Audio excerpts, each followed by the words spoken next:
पाकिस्तान के बाहर जो है ना, जिंदगी एक ट्रेलर है, मूवी तो यहाँ है ना। I am the most optimistic person for this country. मुल्क चल रहा है, एक अल्लाह किस्ती ऊपर बैठी हुई चला रही है, वरना तो सर ये इंसानों के बस का रुख तो अब नहीं रहा था। उसके अलावा तो कुछ शक ही नहीं है ना। तवक्कल तो अल्लाह। आप समझते हैं कि रुकना चाहिए, भीतरी की उम्मीदें एक तो जाने वाले हैं। अगर 25 करोड़ आवाम में से अगर 1 करोड़ आवाम में चली जाती है तो 24 करोड़ गधे थोड़ी है। ये मेरे वाले साहब कहते हैं कि बेटा हम सोने के काम में थे, अब जागने के काम में। एक सलमान इकबाल इतने सारे काम कैसे? मैं खुश नसीब हूँ कि मेरे पास टीम बहुत अच्छी है। हमारे जो पाकिस्तान के लोग हैं ना, इतने ही मोहब्बत करने वाले लोग हैं हमारे, उनकी तरफ देख भी ले ना मोहब्बत की आंखों से, तो ये आपके पीछे अपनी जान दे दें। पाकिस्तान के अंदर हर 2 साल के बाद ट्रस्ट डेफिसिट शुरू होता है और फिर कोई आता है वो वापस ट्रस्ट को गेन करता है और फिर वापस मुल्क चलना शुरू होता है। 25 करोड़ की आवाम है, न्यूक्लियर पावर है, हम ऐसे छोड़ देंगे अपने मुल्क को?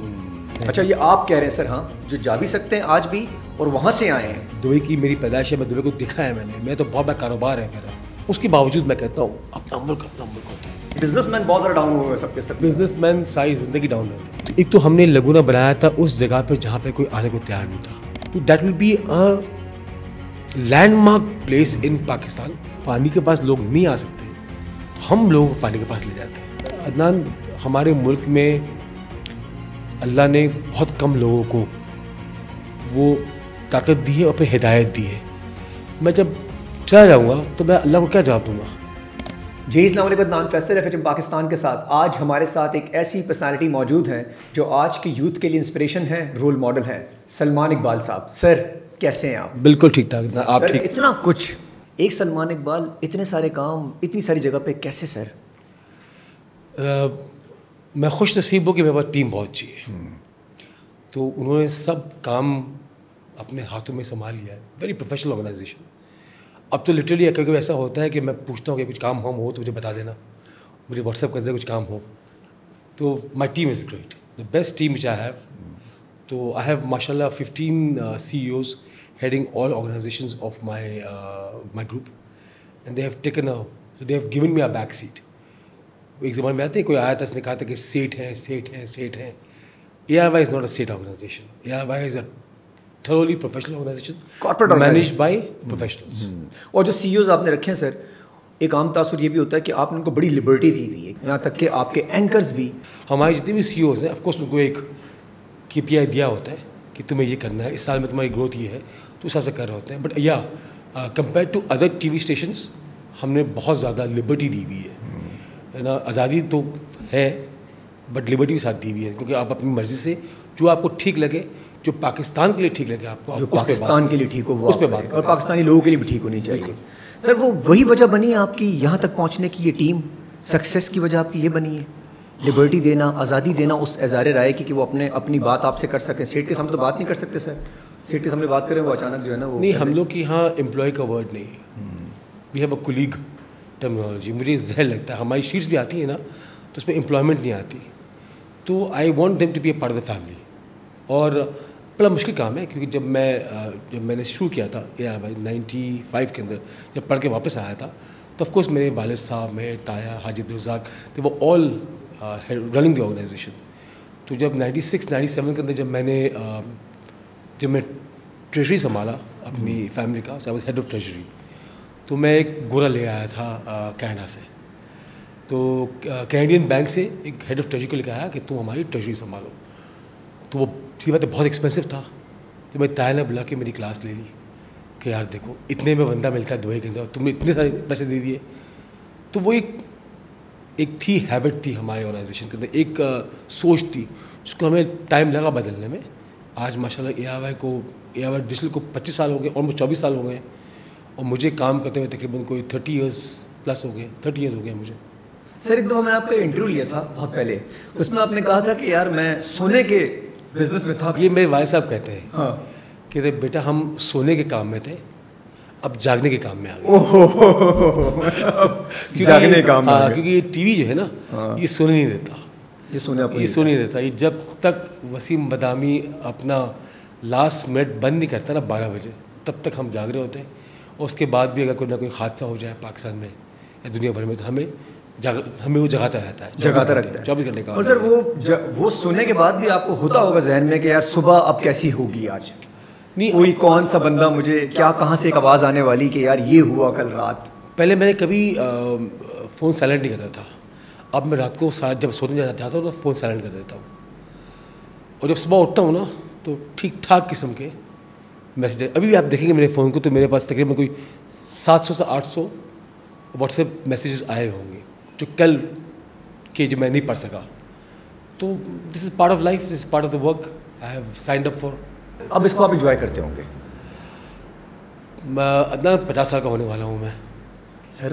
तो अब थोड़ा सा है ना इन्जॉयमेंट की जगह अब थोड़ी सी मसरूफियत डिफरेंट। अब मैं I want to do something different, I want to something for the country which I have been doing, but अब मुझे अपने लोगों के लिए कुछ करना है। That's why I became the president of world Memon organisation. तो अब कुछ उस तरफ जो है ना टाइम स्पेंड करना है मुझे। अच्छा, वो भी बहुत रिलाई करते हैं सर आप पे, उनका भी बड़ा मान सम्मान है आप कि जी ये हैं हम यहाँ बैठे हुए हैं, ये सपोर्ट कर सकते हैं, ये हमारी सही चीज़ को दूर तक पहुँचा सकते हैं। तो आप करते भी आ रहे हैं सर वहाँ ऑर्गेनाइजेशन में भी, उसके अलावा भी सर कराची के अवाम के लिए इस तरीके से किया, और एयरवाइज से पूरे पाकिस्तान के लिए कर रहा होता है कि आप अपनी पाकिस्तान की सॉफ्ट इमेज पूरी दुनिया को दिखा रहे होते हैं। ठीक है ना, जैसे PSL शुरू हुआ था तो Karachi Kings was the most expensive team. Karachi being the biggest city was the most expensive team. और मुझे याद है जब मैंने कराची किंग्स पिक किया था, जब PSL शुरू हो रहा था हम 5 थे। हम 5 के अलावा कोई छठा बिडर था ही नहीं। 5 लोग थे, 5 टीमें थी। तो वो हम कहते हैं ना, हम वो पहले 5 बेवकूफ़ थे जिन्होंने हमने कहा कि हमें कुछ करना है इस मुल्क के लिए। बिकॉज मेरी और हमारी जो कुलीग्स हैं उनकी सबकी एक बहुत बड़ी सोच है कि जो हमारी यंग जनरेशन है ना, आपको पता है 65% of our population is under the age of 30। तो ये जितने भी बच्चे हैं ना उनको अपनी एनर्जी बर्न करनी है। And I believe that sports is the only place जहाँ बच्चों को आप से एजुकेशन तो है, sports is the only place जहाँ आपको बच्चों को एनर्जी बर्न करने का एक मौका मिलता है। फिजिकल स्पोर्ट्स, वो जो हमारी गेमिंग से बाहर निकल के, मोबाइल से बाहर निकल के। बिल्कुल। 10 साल पहले क्रिकेट वॉज कम्प्लीटली पाकिस्तान में ख़त्म हो गई थी क्रिकेट। खैर अल्हम्दुलिल्लाह अभी भी ख़त्म हो गई है हमारी क्रिकेट, बट उस वक्त तो बिल्कुल ही बच्चों के अंदर शऊर ख़त्म हो गया था क्रिकेट का। फुटबॉल देखते थे लोग, टेनिस पे चले गए थे, हॉकी भी ख़त्म हो गई हमारे मुल्क के अंदर सैडली। तो हमें रिवाइव करना था। तो जब मैंने कराची किंग्स लॉन्च किया और जब मैंने पहला फंक्शन, उस वक्त पॉलिटिकल हाथ बहुत ख़राब थे कराची के। उस वक्त मुझे याद है DG रेंजर्स थे जनरल बिलाल, उनके पास मैं गया और मैं कहा मुझे कराची नेशनल स्टेडियम के अंदर कराची किंग की लॉन्च करनी है। तो मुझे कहा कि इस वक्त इतने बुरे हाल है कि हम पब्लिक कांग्रीगेशन अलाउड नहीं है, और तुम कितने बंदे बुलाओगे? मैं कहते 30-35 हज़ार लोग आएंगे। तो कहते तुम्हारा दिमाग ख़राब है, how will we handle this? Terrorist attacks, ये अटैक, वो अटैक, और बहुत बुरा हाल था, बहुत बुरा हाल था कराची का। 10 साल पहले का मतलब अब बात कर रहा हूँ 2004 की बात कर रहा हूँ मैं। तो उस वक्त MQM और पीपल्स पार्टी और आपस में सबकी बहुत बड़े इशूज़ हुए थे। और जनरल बिलाल ने मुझे हिम्मत दी, हमने लॉन्च किया। और मेरे पास वो वीडियो पड़ी हुई है, फ़ोन पे है, मैं अक्सर देखता रहता हूँ वीडियो। जब मैं स्टेज पे गया तो मैंने कराची की फैमिलीज़ थी वहाँ पे, बच्चे थे, जो उनकी मैंने आँखों में और जो उनकी चेहरों पे खुशी देखी। ओहो कि यार बहुत बड़े पॉज के बाद, बहुत बड़े पॉज के रोडों पे लड़ाइयाँ चल रही थी, फायरिंग चल रही थी उस ज़माने में, कि कराची के अंदर वापस रौनक आ गई। क्या बात है। और हमने वो शो किया था, 35,000 से 40,000 लोग वहाँ मौजूद थे, पूरी हमारे कराची की टीम मौजूद थी। और बड़ी बात थी सर, बड़ा मौका था कुछ मामला ख़राब करने के लिए भी, और आप सिक्योरिटी एजेंसीज ने जिस तरह संभाला है उसको। आप यकीन करेंगे कि मैं और जनरल बिलाल जब साथ बैठे हुए थे तो हम दोनों शो से ज़्यादा वो अपने फ़ोन पे थे और मैं वॉकी टॉकी पे था कि खुदा ना खास्ता कुछ हो ना जाए। मतलब तो वो इतनी हम लोग की, मगर हमने पूरा शो कंप्लीट किया रात को 12-12:30 बजे तक, और एक भी कोई बदनसीबी नहीं, कुछ भी नहीं हुआ। क्योंकि हमारे लोग बहुत प्यारे हैं अदनान, मतलब हमारे जो पाकिस्तान के लोग हैं ना, उनको कोई लीड करने के लिए नहीं मिल रहा, मगर इतने ही मोहब्बत करने वाले लोग हैं हमारे कि आप उनको हल्का से भी कुछ उनकी तरफ देख भी लेना मोहब्बत की आंखों से, तो ये आपके पीछे अपनी जान दे देते हैं। ओहो, ये खासियत है हमारे मुल्क के अंदर। कोई लीड करने वाला चाहिए सर, अगर कोई लीड करने वाला मिल जाए, ये कौम पूरी की पूरी एक शाना बशाना सब खड़ी हो सकती है सर। हाँ, और मैं तो कहता हूँ कि इतना कुछ कर सकते हैं हम लोग अपने मुल्क के लिए, और कर भी रहे हैं, और प्राइवेट ऑर्गेनाइजेशन कर भी रही हैं, है ना। आप देखिए ना कि इस शहर को सबसे बड़ी वेल्थ इस मुल्क में इस शहर के अंदर है, सबसे ज़्यादा फैक्ट्री, सबसे ज़्यादा बिजनेस हाउसेस इस शहर में है। और हमारा शहर देखें कराची, बिल्कुल ही ऐसा लगता है कि लवारिस छोड़ा हुआ है सर, लवारिस छोड़ा हुआ है सर। देखिए ना अभी वो रिसेंटली एक बिजनेसमैन से जो हादसा हुआ, अगर इस किस्म के बिजनेसमैन अब रास्तों से उठा लिए जाएंगे तो सर फिर आप क्या एक्सपेक्ट करते हैं, कौन लोग यहाँ रहेंगे, निकल जाएंगे सर आहिस्ते सब लेके अपने पैसे? वो भी बीच में मुझे किसी ने कहा था कि इस मुल्क में ब्रेन ड्रेन शुरू हो गया है, मैं इसके ख़िलाफ़ हूँ। ब्रेन ड्रेन कभी मैं इस पर यकीन नहीं करता। उसकी वजह यह है कि अगर 25 करोड़ आवाम में से अगर 1 करोड़ आवाम में चली जाती है तो 24 करोड़ गधे थोड़ी हैं। ओह क्या बात की कि सब ब्रेन ड्रेन हो गई। ये सारे ब्रेन ड्रेन है सर। हाँ, इनको मौका देने की देर है। हाँ, ये सब स्टार्ट हैं। ये सब 24 करोड़ आवाम बाशऊर बहुत इंटेलिजेंट आवाम है हमारी। हाँ, उनमें से 25 करोड़ में से 1 करोड़ चले गए, हमारे लिए बेहतर है ना, डॉलर ला के देंगे ना। वो सब साथ तो नहीं गए, वो अपने बच्चों को छोड़ कर गए, अपनी माँ को, अपनी वाइफ को, बच्चों को, सब कुछ छोड़ कर गए, पैसे भेजेंगे। पहले 70 लाख थे, अब 1 करोड़ 70 लाख हो गए पाकिस्तानी। अगर $100 भी भेजें तो महीने के कितने हो गए? तो हमारे लिए फ़ायदा है ना। मैं तो कहता हूँ अच्छा है जाए, क्योंकि जब वो जाएंगे ना तो यहाँ के लोग जो है ना वो फिर शायद उनको मौका मिल जाए, ऊपर आ जाए। वो कहते हैं ना मजबूरों के इंसान मरते तो क्या ना करते वाली कहानी आ जाएगी। करेंगे सर। आप देखिए ना फिलीपींस के अंदर, देखिए ना आप कितने फिलिपिनो बाहर हैं। हाँ, कितने डॉक्टर, अभी आजकल नर्सेज, नैनीज सब फिलिपिनोज हैं, कमाल काम कर रहे हैं सर पूरी दुनिया में। और इंडियन देखिए आप, बस कहते हैं सेकंड, आई थिंक फर्स्ट या second highest migration in the last 2 years is either by Indians और पाकिस्तानीज। मगर इंडिया ग्रो कर रहा है, जो तो इंडिया ने क्या कि ब्रेन ड्रेन हो गया, हम फारिग हो गए। हम हमारे वाले में ट्रस्ट डेफिसिट है कहीं उनके पास, ओवरसीज पाकिस्तानीज का थोड़ा हमारे पे। देखिए ना पॉलिटिकल हालात की वजह से कभी कभी ऐसा हो जाता है कि ना हमारा पाकिस्तान के अंदर हर 2 साल के बाद ट्रस्ट डेफिसिट शुरू होता है, और फिर कोई आता है वो वापस ट्रस्ट को गेन करता है, और फिर वापस मुल्क चलना शुरू हो जाता है। 25 करोड़ की आवाम है, न्यूक्लियर पावर है, हम ऐसे ही छोड़ देंगे अपने मुल्क को कि ना। अब मैं हमेशा ये कहता हूँ कि दोनों तरफ को सोचना होगा, मगर तीनों तरफ को सोचना होगा कि ना, और जो भी करें इस मुल्क के लिए कोशिश करें। ये 3 तरफ आपने बहुत अच्छा बोला सर, क्योंकि 2 तरफ तो क्योंकि बहुत सारे एलिमेंट्स हैं ना, बहुत सारे एलिमेंट्स। मीडिया भी एक एलिमेंट है, जुडिशरी भी एक एलिमेंट है, पार्लियामेंट भी एक एलिमेंट है, हमारी जो सिक्योरिटी फोर्सेस वो भी एक एलिमेंट है ना, जो पॉलिटिकल पार्टीज़ हैं जो पार्लियामेंट में नहीं है वो भी एक, और हमारे अवाम भी है ना। अवाम को ये सोचना पड़ेगा कि जो भी मुल्क के लिए अच्छा होता है, जो मुल्क के लिए अच्छा है वो करें। हम इतने बदनाम हो गए पूरी दुनिया में आपसी सियासत के चक्कर के अंदर, हम दुनिया में ख़राब हो रहे हैं ना। तो हमको अपना सोचना पड़ेगा। कभी कभी हर इलेक्शन के वक्त कहते हैं कि ये धांधली हो गई है, हर इलेक्शन के वक्त। मुझे 24 साल हो गए, जो हारेगा सर वो कहता है धांधली हुई, धांधली हो गई, ठीक है, चाहे उस इलेक्शन में धांधली हुई हो और या ना हुई हो, है ना। 2/3 मेजॉरिटी जब हुई थी अपना नवाज शरीफ साहब की, तो उसको भी कहा था किसी ने नवाज शरीफ ने कुछ सीटें हमारी जो है ना, जीतने वाला कह रहा है। हाँ, 2/3 मेजॉरिटी मिली थी, कुछ सीटें हमारी जो है ना। क्योंकि इंसान है ना, इंसान को कब पूरा मुतमईन कब इंसान कब नहीं होता, शुक्र नहीं है सर, जब सब कुछ मिल जाता है उसको, उसके बाद भी उसको कुछ ना कुछ चाहिए होता है, कुछ चाहिए होता है उसको, ठीक है ना, वरना कोई और दावा कर देता है वो। ये तो चलती रहती है कहानी। सर बेहतरी की और उम्मीद है, मतलब आप जैसे आपके पास तो सर सब कुछ है, जा सकते रहे, यूथ भी डिसअपॉइंट है हमारी, वो भी जाना चाहती है, तो आप समझते हैं कि रुकना चाहिए? बेहतरी की उम्मीदें एक तो जाने वाले हैं, और एक ब्रेन ड्रेन यहाँ भी है जो रुक के काम करना चाहता है। कुछ चीज़ें बेहतर होंगी सर आगे जाके, आप लगता है, या ये लेग पुलिंग चलती रहेगी? अदनान, मैं समझता हूँ कि ये मुल्क कहीं नहीं जा रहा, और ये मुल्क I am the most optimistic person for this country, on this country, कहीं जाने वाला है। मुझे पता है कि यूएई अल्हम्दुलिल्लाह बहुत ज़्यादा बूम कर रहा है, आज से लोग यूएई जा रहे हैं, है ना, क्योंकि उनको वहाँ का वीज़ा मिल जाता है। अब वो भी बंद हो गया अल्हम्दुलिल्लाह, बट चलें, वो भी एक कहानी है। जहाँ भी जाओगे तुम्हारे मुल्क जैसा सुकून, मैं सारी ज़िंदगी दुबई में रहा हूँ, मेरी पैदाइश दुबई की है, ठीक है ना, मैंने स्कूलिंग दुबई में की है, मैं दुबई में को उस वक्त देखा है जब हमारी स्कूल के आसपास रेगिस्तान था, समझे ना, जो आज मेन दुबई बन गया है, वहाँ हमारी घर था, ठीक है ना। हम लोग को जो भी दुबई जानता है, हम लोग को बाहर दुबई से ट्रेड सेंटर के लिए टैक्सी नहीं मिलती थी 80s 90s के अंदर। पूरे दुबई के अंदर 5 दिरहम लेते थे टैक्सी वाले, जहाँ भी जाना है आपको, और आपको ट्रेड सेंटर जाना है ना तो टैक्सी वाले 9 दिरहम लेते थे, और मानते नहीं थे जाने के लिए। वो मुल्क तरक्की कर गया ना, वहाँ पे तो तेल नहीं है, अबू धाबी में तेल है, दुबई में तेल नहीं है, वहाँ पे क्यों तरक्की किया?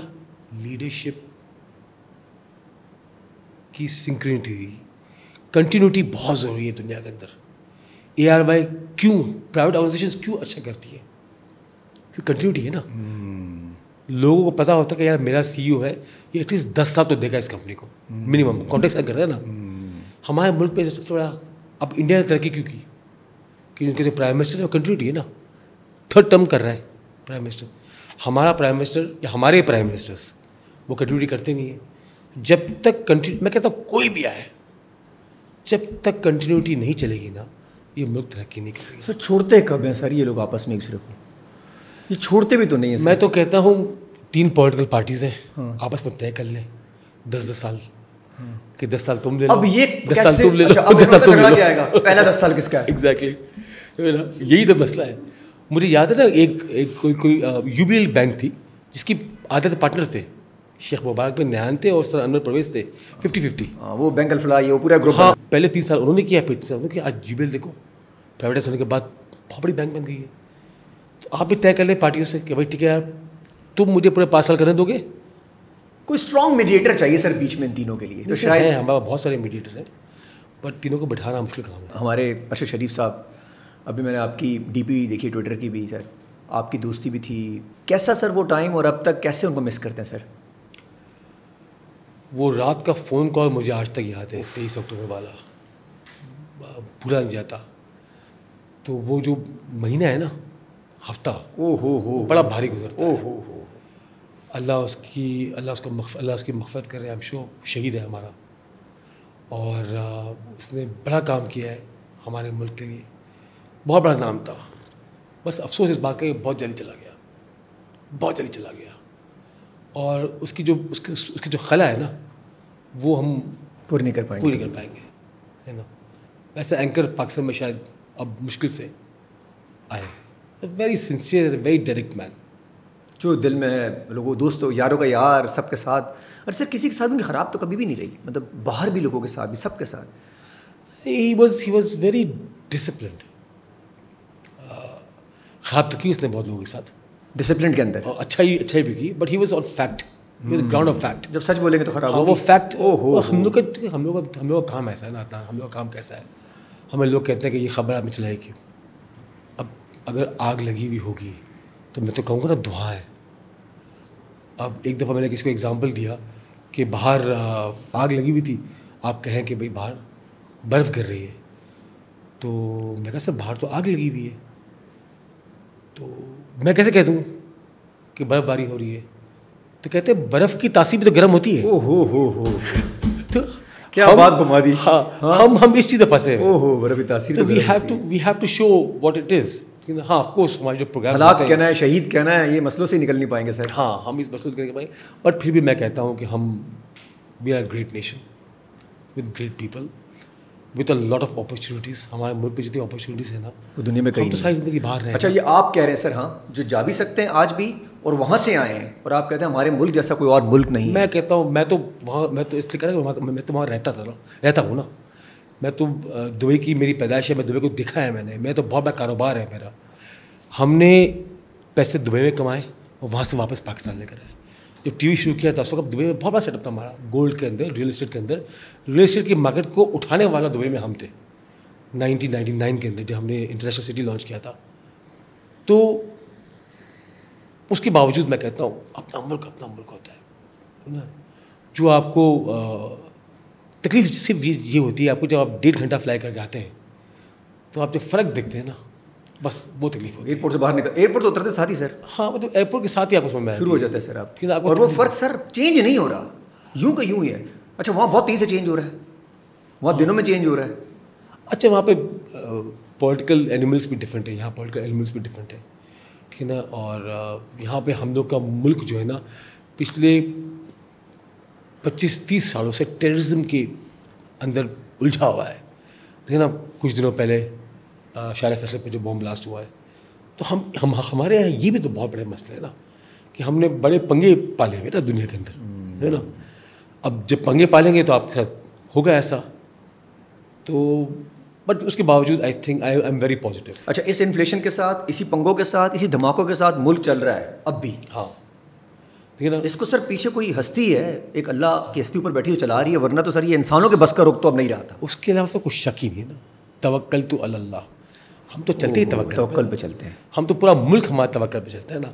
सुबह जो बंदा जो डेली वेजेस वाला आदमी है वो भी तवक्कल पे निकलता वो है। भी सुबह उठ के देखता है कि यार आज कमाऊंगा ओहो, तो रात को घर खाना लेके जाऊंगा, तो वो तो है ना। मगर हमें अच्छे लोग हैं हमारे मुल्क में, उनको बाहर निकालना है। और हमें जो यंग जनरेशन है ना उनको पॉलिटिकल तमीज़ सिखानी है। पॉलिटिक्स जो है ना वो मारा मारी नहीं है, नहीं है, और ना अब्यूज़ है। हाँ ना ना अब्यूज़ है, ना गाली है। ओपिनियन है।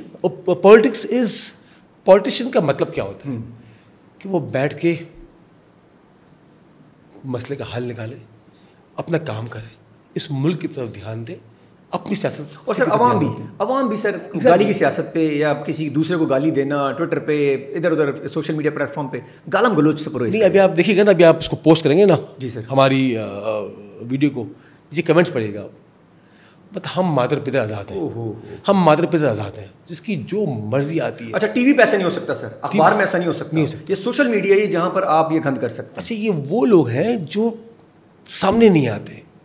नहीं, सामने आएंगे सेल्फी खिंचवाएंगे आपके साथ। हाँ एग्जैक्टली, हमें पता ही नहीं आपके साथ। मुझे एक दफ़ा किसी ने कोई कमेंट पास किया उस पर इंस्टाग्राम पे स्टोरी पे, तो उसने मुझे डीएम किया मुझे, तो कोई बात बोली उसने कि आपको ये नहीं करना चाहिए, आपको ये करना चाहिए, आप ये क्यों नहीं करते। तो मैं कहा, मैं लिखा ही है, मैं कहा बच्चे कहाँ रह रहे हो तुम इस वक्त। कहते हैं कनाडा में, टोरंटो में। मैं कहा बेटा तुम क्यों नहीं आते मुजाहरों में। कहते अम्मी ज़्यादा नहीं देती। तो मैं कहता तुम्हारे क्या लगता है मेरी अम्मी नहीं है क्या। क्या बात है। हाँ, जब तुमको इतना शौक है अपनी ओपिनियन क्रिएट करने का, तो आओ ना इस मुल्क में वापस। यहाँ करो। हाँ, यहाँ की करो ना, बैठ के वहाँ ठंडे कमरों में बैठ के बातें करना बड़ा आसान काम है। सर एयरवे फिल्म इंडस्ट्री हमारी बड़ा फुकदान में, बड़ी मामलात ख़राब थे सर। आप आए, आपने एकदम से उसको हाथ लगाया और सिचुएशन को बेहतर किया। एक तो सर वहाँ आने की क्या वजूहत बनी, दूसरा सर क्या ज़रूरत थी उस सिचुएशन को बेहतर करने के लिए, क्या बेहतरी आई है हमारी फिल्म इंडस्ट्री में। मैं आपको एक कहानी सुनाता हूँ। जी सर। छोटी सी। मैं इंडिया गया कुछ सालों पहले, तो उसमें जब मैं था तो वहाँ पे उस वक्त सब सिनेमाज बन रहे थे हमारे पाकिस्तान के अंदर, इंडियन मूवीज़ बड़ी स्पीड से आ रही थी पाकिस्तान में। तो मैं गया, चूँकि हम लोग का ताल्लुकात है ऑफकोर्स इंडिया से, हम लोग गोल्ड का काम करते थे बहुत इंडिया में। हम पहले पाकिस्तानी थे जिसका ऑफिशियल गोल्ड जाता था इंडिया के अंदर, रेनबो हार्ट्स और यावा गोल्ड। तो जब मैं वहाँ गया तो मैंने वहाँ पे पूरी मार्केट स्वीप कर ली, सिवाय एक स्टूडियो के। मैंने सारे स्टूडियो से मैंने कॉन्ट्रैक्ट साइन करने पे आ गया कि जितनी भी आइंदा इंडियन मूवीज़ लॉन्च होंगी ना, वो हम हमारे बैनर के थ्रू होंगी। एआईवाई फिल्म्स को लॉन्च करेगा पाकिस्तान में। तो तकरीबन कोई उस वक्त डॉलर था तकरीबन 100 रुपये का। तो तकरीबन आप समझ लें कि मैंने कोई 5 साल की कमिटमेंट की थी, बिटवीन 3 to 5 बिलियन रुपीज़ की, जो मुझे देनी थी उनको। हम रात को होटल पे आए, मैं जजीस मेरा सीईओ और मेरे जो मिडिल्स के सीईओ है यासिर खान साहब, हम तीनों बैठे हुए थे। अच्छा, 2 दिन के बाद मेरी साइनिंग सेरेमनीज थी ना हर स्टूडियो के अंदर। रात को सुबह के 2-2:30 बजे मैं उठा, मैंने फ़ोन के दोनों कमरे में, दोनों सोए हुए थे, मेरे कमरे में आओ। मैं कहा यार एक बात बताओ, किसी बच्चे को मैं गोद लेता हूँ तो बच्चा मेरा कहलाएगा। कहते नहीं। कहते क्या बात कर रहे हैं बॉस, सोई नहीं क्या आप, कितने बज गए। तो मैं कैसे उसका जवाब दूँ मुझे कि अगर मैं किसी बच्चे को गोद लेता तो वो बच्चा मेरा कहलाएगा। 18 साल के बाद बच्चा वो ना महरम हो जाएगा अपनी माँ के लिए, और अगर लड़की होगी तो मेरे लिए, ठीक है ना। तो मैंने कहा यार इतने पैसे खर्च करें, हो ना, सबको डिपॉजिट भी देने पड़ेंगे 5%, 10%। तो इतने पैसे देकर बच्चा भी अपना ना हो तो फ़ायदा क्या। मैं एक काम करते हैं, इतने पैसे लगा देते हैं अपनी इंडस्ट्री के अंदर। क्या बात है। कुछ तो होगा ना। उसके बाद फिर हमने जवानी फिरनियानी 1, जवानी फिरनियानी 2, लाहौर पंजाब में जाऊंगी। और अभी एक शूट हो रही है मूवी हमारी, अभी हुमायूं सईद गया हुआ है मारा खान के साथ लंदन, वहाँ एक मूवी शूट हो रही है हमारी, अभी इस वक्त शूटिंग चल रही है हमारी, चलिए ईद पे लॉन्च करेंगे उसको। पर सैडली पॉलिटिकल सिचुएशन की वजह से हमारे सिनेमास पे बहुत इफेक्ट पड़ा है। सिनेमास की सीटें बहुत बढ़ गई थी, मगर उतनी ग्रोथ नहीं हुई जितनी होनी चाहिए compare to India and Bangladesh. But अभी देखिए Maula Jatt did wonderfully well. अब देखिए यूके यूरोप में उसको सक्सेस मिली है, इट वाज इन कॉम्पिटिशन। यही बनी है, सब कुछ हुआ है। हाँ, यहीं के लोग हैं। It was in competition with Indian movies. तो इंडियन मूवीज़ मुझे याद है 25 साल पहले 7 करोड़ का 8 करोड़ का बजट होता था इनका। अब इनके 50-100 करोड़ के बजट होते हैं, 2-2 अरब रुपए करते हैं। हम भी इंशाल्लाह कभी ना कभी हमारा जब वक्त आएगा, मगर साथ नहीं छोड़ना, अपनी इंडस्ट्री पे मेहनत करनी है। इंशाल्लाह कभी कभी वक्त आएगा हम भी उस तरफ जाएंगे। सर लेकिन बहुत बेहतरी आ गई है, बहुत बेहतरी आ गई है। जो हालात थे हमारे वो तो सर निकल ही आ रहे थे हम लोग ना, हम तो हमारी फ्यूचर तो था ही नहीं। एक क्रिएट हुआ है और अब लोग कूदे भी हैं इसके अंदर। देखे ना इस ईद पे 6 मूवीज़ लग गई थी। तो अब सिचुएशन चेंज हुई है। हमारे ड्रामेज तो माशाल्लाह वापस वही 70s वाले ड्रामेज 80s वाले ड्रामेज आ गए जो इंडिया में और दुनिया भर में। अच्छा, आपके ड्रामे तो सर पूरी दुनिया में देखे जा रहे हैं, जो आप लोग ड्रामे बना रहे हैं। पाकिस्तान के ड्रामे, मैं अभी WMO का इवेंट था अपना वर्ल्ड मेमोरी ऑर्गेनाइजेशन का इन द UK। तो हमारे 9 चैप्टर्स हैं। तो साउथ अफ्रीका से लोग आए थे, इंडिया से लोग आए थे। हमारे एक्स प्रेसिडेंट हैं मुझसे एक टर्म पहले, he is 84 years old, south African है ना। वो मेरे कान में आकर बोलते हैं कि वो तुम्हारा ड्रामा नहीं है कभी मैं कभी तुम। मैं कहा, कहते वो मैं बहुत शौक से देखता हूँ। तो मैं कहा आपको तो समझ नहीं आती उर्दू। कहते बीवी को तो आती है ना। बीवी को तो आती है ना। कहते बीवी देखती है, मैं देखता हूँ। कहते मैं समझ लेता हूँ। एयरवर्ल्ड ड्रामा सुपर हिट, माशाल्लाह। इस दफ़ा तो हमारे ड्रामे जो है ना, बिस्मिल, नूर जहाँ, सारे ड्रामे जो है ना बहुत ज़्यादा हिट हो गए। अच्छा, ये यहाँ ऐसा बूम दिखाया आपने कि अब एक बेंचमार्क क्रिएट कर दिया है, अब उसको मीट करना भी सर आसान नहीं रहा है। हाँ, जैसे पहले हम टीवी का ड्रामा था बहुत फेमस, माया खान वाला, क्या नाम था उसका, हम सफ़र। उसने एक बेंचमार्क क्रिएट किया। वो फिर उसके बाद फिर हम आए अपना मेरे पास तो उसने तबाही मचा दी ना। फिर अब ये कभी मैं कभी तुम, उसने तो क्या क्या बन गया उस पे, किताबें, शायरियाँ, क्या क्या चीज़ें चल रही हैं टिकटॉक पे। अदनान इंशाल्लाह मैं तो बता रहा हूँ, तुम्हारे जो हमारे बच्चे ना पाकिस्तान के, वो अभी इनका वक्त आ गया, ये दुनिया में कभी न कहीं बेंचमार्क जरूर बनाएंगे। एक्सीलेंट सर, बड़ी ऑप्टिमिस्ट है सर आप। मुझे अंदाजा नहीं था आप बहुत ऑप्टिमिस्ट है। यूजुअली बिजनेसमैन बहुत ज़्यादा डाउन हुए हैं सबके यार, कुछ नहीं रहा मुल्क में, कुछ नहीं। बिजनेसमैन सारी ज़िंदगी डाउन रहते हैं। मैं तो बताया ना, जब बहुत पैसे कमाएंगे ना तो कहते हैं यार थोड़ा सा ज़्यादा शायद कम रह गया, मैंने गलती कर दी। मैं यूँ कहता तो और पैसे बन जाते। पैसा करना क्या है यार, साथ लेके जाना है कब्र में, है ना। मैं कहता हूँ कि इस वक्त पाकिस्तान के लिए कुछ कर लेना, हमारे शहर के लिए कुछ कर लेना। अच्छा, हम अपने बच्चे हैं सर, यहाँ पर रहने तो हैं, अपने बच्चे रहे, और जितने भी ऊपर बाहर ले जाओ बच्चे, कहाँ जाना है, भी आना है, कहाँ जाना है, बाहर भी तो जगह नहीं है आप लोगों के पास, कहाँ रहेंगे आप लोग। आपके लिए अपना मुल्क तो मुल्क ही है ना। मैं बता रहा हूँ ना, जो लोग बाहर रह के आए हैं ना, जो बाहर चले गए हैं डर की वजह से, अपॉर्चुनिटीज़ की वजह से, खौफ की वजह से, कुछ भी है, वहाँ कहते हैं यार वापस जाना है हमें, ठीक है ना। तो है वो वापस आएंगे, ये सब टेम्परेरी है। हम कहते हैं पाकिस्तान के बाहर जो है ना ज़िंदगी एक ट्रेलर है, मूवी तो यहाँ है ना। मूवी यहाँ है और मूवी आपने मूवी में आना है। हाँ, और मूवी आना है। ट्रेलर आपने जितना चलाना चला लें, मूवी तो स्टार्ट होनी है। आप ट्रेलर में आ गए तो फिर मूवी में आना है। सर ड्रामों की तरफ से आते हैं तो जीतो पाकिस्तान भी आपका ऐसा ट्रेंड सेट किया हुआ है कि हाँ माशाल्लाह, कॉम जो है ना वो शाम को ऐसा लगता है जिस तरह। जीतो पाकिस्तान में सबसे जो फेमस सेगमेंट है ना वो है गोल्ड का। हमारे मुल्क में वो भी सर आपका फेवरेट सेगमेंट होगा। हाँ मेरा, मुझे याद है जब शुरू में जीतो पाकिस्तान चलता नहीं था, शुरू में जब लॉन्च किया था तो हम वाइस साहब के पास गए। मैं वाइस साहब ये तो अच्छा, वाइस साहब के हर सवाल के जवाब का हल है ना वो गोल्ड है। जो चीज़ कहो ना कहते हैं यार तुम गोल्ड ले दो, मतलब हर चीज़ का हल गोल्ड है। तो मैंने इनके पूछा, मैं कहा भाई कि वो चल नहीं रहा, लोग कह रहे कि आपने गलती की फात मुस्तफा को लेकर। कहते अच्छा तुम गोल्ड निकालना शुरू कर दो। मैं कहा यार फिर वही आपका हल यही है कि तू ट्राई तो कर। आज वो जो है ना जो डब्बा खुलता है गोल्ड का, सबसे ज़्यादा सेगमेंट वो देखा जाता है गोल्ड, ठीक है ना। क्योंकि मुझे याद है एक दफ़ा गाड़ी थी 25 लाख रुपए की, गोल्ड था 10 लाख रुपए का। उस खेलने वाले ने गाड़ी छोड़ दी, गोल्ड ले लिया। गोल्ड चाहिए मुझे बच्चे। ये कोई अच्छा बिजनेसमैन होगा खेलने वाला भी, उसको पता था गोल्ड मल्टीप्लाई हो जाएगा तेजी से। जिधर गोल्ड पहुंच गया ना सर, आज 70 का था, पता नहीं कब लिया होगा, 50-60 हज़ार के हिसाब से लिया होगा, 270-80 तो पहुंच गया सर, 70 हो गया आज तो जो जंप लगा है। 270 खैर इंटरनेशनल मार्केट में भी गोल्ड बढ़ गया ना। हाँ, उसी का इम्पैक्ट आ रहा है सर। एयर लगूना कहाँ देख रहे हैं सर? मैं एक बात बताऊँ आपको कि जो हमने लगूना बेचा था ना, एक तो हमने लगूना बनाया था उस जगह पे जहाँ पे कोई आने को तैयार नहीं था। तो DJ city was a huge project, but वो प्रोजेक्ट की तरफ कोई देख नहीं रहा था। तो ये पता है कैसे शुरू किया था मैंने?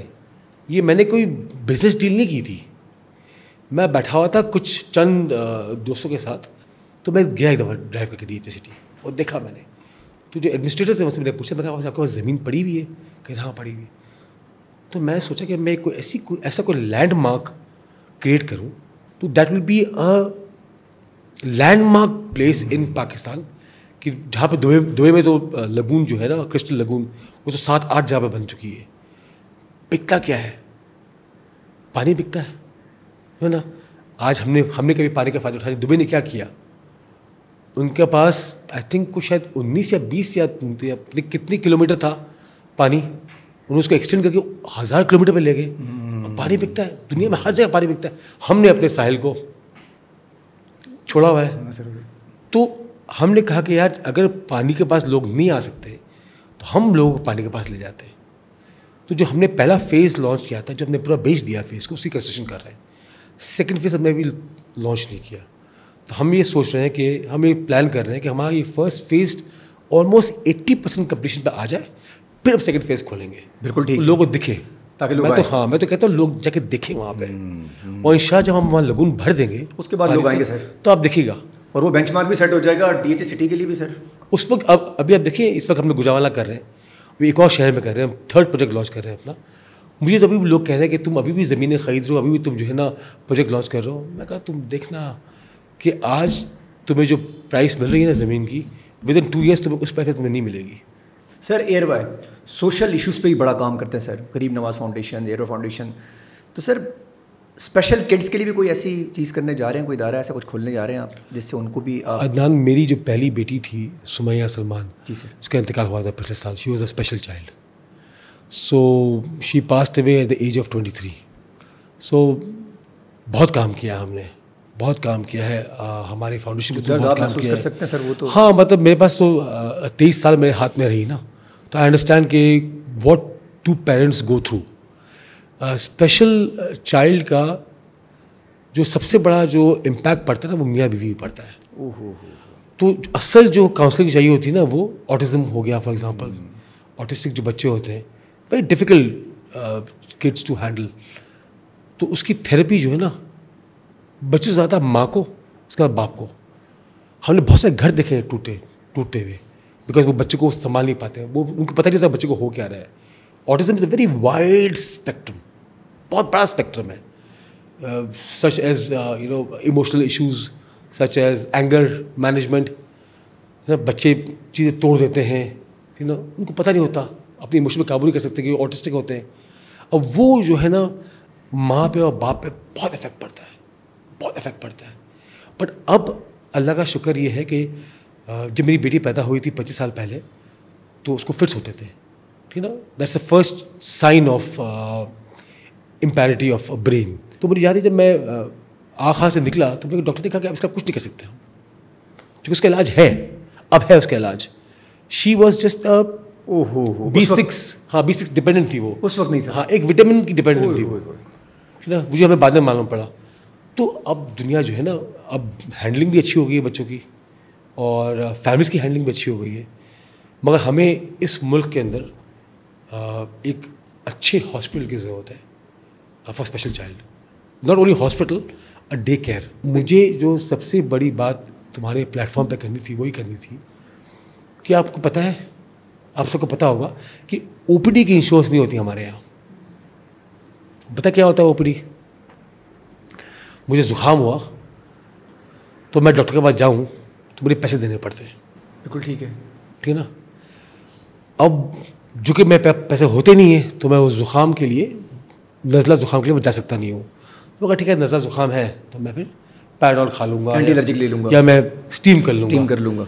अब उससे एक स्टेप आगे चले जाए, मुझे हो गया निमोनिया,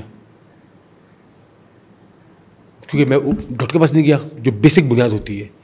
अब निमोनिया से जो हमारे यहाँ कहते हैं डबल निमोनिया मतलब दोनों लंग्स उबारे, फिर हम भागते हैं इमरजेंसी के अंदर जब बिल्कुल लास्ट स्टेज पे होते हैं। उसके लिए इंश्योरेंस खड़ी हो जाती है पैसे देने के लिए। तो अगर रूट कॉज पे रोक दिया जाए, सिचुएशन आगे जाएगी नहीं। तो अगर उसकी इंश्योरेंस गवर्नमेंट ऑफ पाकिस्तान देना शुरू कर दे, दुबई में है, अमेरिका में है, लंदन में है, अगर मैं जाता हूँ किसी डॉक्टर के पास अपने आप को, यार मेरे यहाँ दर्द कर रहा है, तो वो चेक करेगा यार कि तुम्हारा अपना किडनी का मसला है, तुम्हारा लिवर का मसला है, तुम्हारा अपेंडिक्स का मसला है। हम अपेंडिक्स फटने के बाद जाते हैं, ओहो सर हार्ट अटैक हो रहे होते हैं, गैस कहते हैं गैस है, जा वॉक करके आ जाओ। नहीं वो जाता नहीं बेचारा ना, वो जाता ही नहीं, उसको पता है कि वो 2000-2500 रुपये ले लेगा, उसको होते नहीं है। वो कहता है यार वेट करता हूँ मैं 3-4 दिन, जब मुझे दिल का दौरा पड़ेगा ना वो इंश्योर्ड है ना। तो गवर्नमेंट को कोई ना कोई चीज़ करनी चाहिए जो आपकी एटलीस्ट लोअर लेवल की इनकम के ऊपर, जो आजकल इन्फ्लेशन बढ़ गई, उसको इंश्योरेंस और बेसिक के ऊपर जाती है सर। वो कभी गैस के सूरत में हार्ट अटैक जाता है। और ये अगर अदनान ये इसका अगर लोगों ने इनिशियली जहाँ शुरू कर दिया ना, तो आपके जो हॉस्पिटल्स में इमरजेंसी में रश पड़ता है ना, वो ख़त्म हो जाएगा। क्या बात है सर। क्योंकि डॉक्टर्स क्लिनिक्स जो कहते हैं जीपी, जनरल प्रैक्टिशनर्स, उनके पास रश रहेगा। उसके बाद जो है ना आपका हॉस्पिटल के जो है ना जो इमरजेंसी से खास तौर पे, और वो इमरजेंसी के लिए यूज़ होगा सर फिर एग्जैक्टली सही तरीके से जिस तरह होना चाहिए इमरजेंसी। यहाँ तो इमरजेंसी को भी पता नहीं किस तरह यूज़ कर रहे होते हैं सर। कराची से आपका प्यार सर, पाकिस्तान से तो बहुत प्यार है सर, कराची से प्यार सर आपका ज़्यादा नहीं है सर? हाँ, मतलब ये लोग ये शिकायत करते हैं कि लाहौर भी पाकिस्तान का हिस्सा है, तो आप क्यों नहीं प्यार करते हैं? मैं कहा भाई मैं पूरे पाकिस्तान से प्यार करता हूँ, जो कि आई एम फ्रॉम कराची, है ना, और मेरे पास कराची किंग्स की टीम है, तो उसका मतलब ये नहीं कि मैं सिर्फ कराची से प्यार करता हूँ प्यार कराची से। क्या सर ये बताया कि मेरा एयरवाई भी है सर, वो पूरे पाकिस्तान का है। हाँ पूरा पाकिस्तान का है यार, पूरे पाकिस्तान का सर। फिर लगुना मैंने कराची के बाद क्या लॉन्च किया, गुजरावाला में, वो पंजाब है ना हमारा, ठीक है ना। तो ये तो नहीं कि मैं सिर्फ सारे प्रोजेक्ट कराची में कर रहा हूँ, तो नहीं मुझे बिल्कुल पाकिस्तान से, पूरे पाकिस्तान से प्यार है। पाकिस्तान के एक एक शहर से, एक एक ज़िले से, एक एक तहसील से प्यार है। पीस को कैसे डिफाइन करेंगे sir? Salman Iqbal peace business से, पैसों से देखते हैं या? मैं सुकून अपने बच्चों की आंखों में देखता हूँ। ओहो बस मेरा जो सबसे ज़्यादा सुकून होता है ना, क्या बात, मैंने गो होम, मेरी 2 छोटी बेटियाँ हैं माशाल्लाह, एक 8 साल की, एक 7 साल की, उनको देख के बस। सर सलमान इकबाल रुकने वाले नहीं है।